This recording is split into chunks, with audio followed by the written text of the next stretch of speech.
In March of 2010, the streets of Boston were overwhelmed by massive flooding. A slow-moving storm system dumped an extraordinary amount of rain over the city, turning paved walkways between brick buildings into rushing rivers. To make sense of this kind of natural chaos, humans strip away the physical experience and translate it into a recorded list of numbers. We log the temperature, the precipitation, and the wind speed, day after day. This chart visualizes that exact weather data. The blue line tracking precipitation captures the massive rainfall from that storm as a single sharp upward spike in March. That process of translating reality into numerical lists applies to almost any complex system. A movie is a list of pictures. A picture is a list of pixels. Even the human genome is recorded as a long sequence of adenine, cytosine, guanine, and thymine. In mathematics, these finite lists are called vectors. When you stack these lists together, like rows on a spreadsheet, you create a matrix, the core building block of linear algebra. Converting physical events into these structured lists is what allows us to look at a chaotic year of weather or a complex biological sequence and identify the specific trends that matter. We use these matrices to build relational maps. Imagine a regional airline that only services 3 cities: Boston, New York, and Los Angeles. We encode those flight paths into a simple 3x3 grid. We enter a 1 for direct flights and a 0 if not. By multiplying this matrix by itself, we project these connections into every possible flight sequence. If we raise that simple 3x3 grid to the 100th power, we find that there are exactly 670,976,837,021 different round-trip combinations of 100 flights starting from Boston.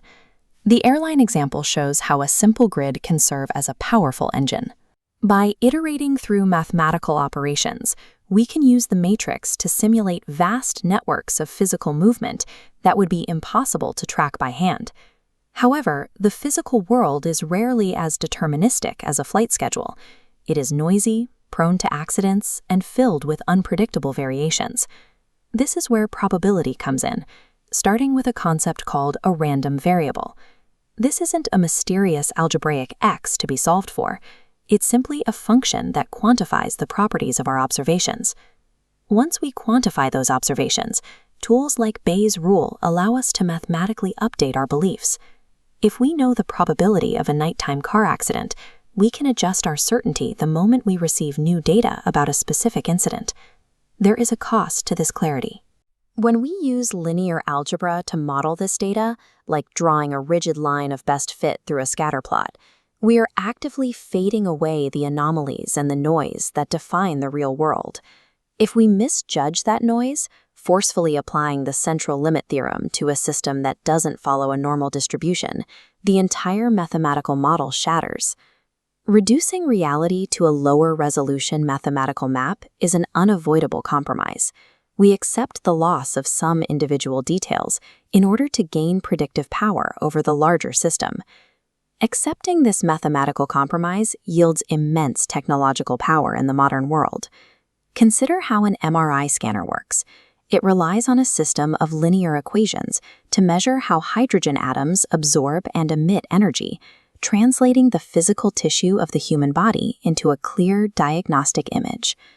We use these same tools to navigate the information age.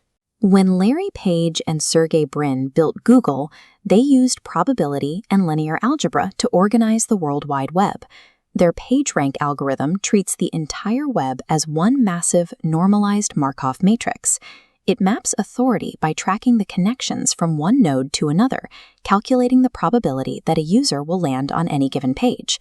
We now organize the vast majority of human digital knowledge by prioritizing the probability of its structural connections rather than the individual words on the page. Think back to the rain. If you track a single drop of water falling over Boston, its physical path is completely unpredictable. But when thousands of those chaotic drops are plotted together in a mathematical matrix, the noise settles. A clear architectural shape emerges from the storm. By combining the rigid structures of linear algebra with the flexible rules of probability, we gain a unified framework to find the hidden order in a complex universe. Math 19b, Linear Algebra with Probability, by by Oliver Knill.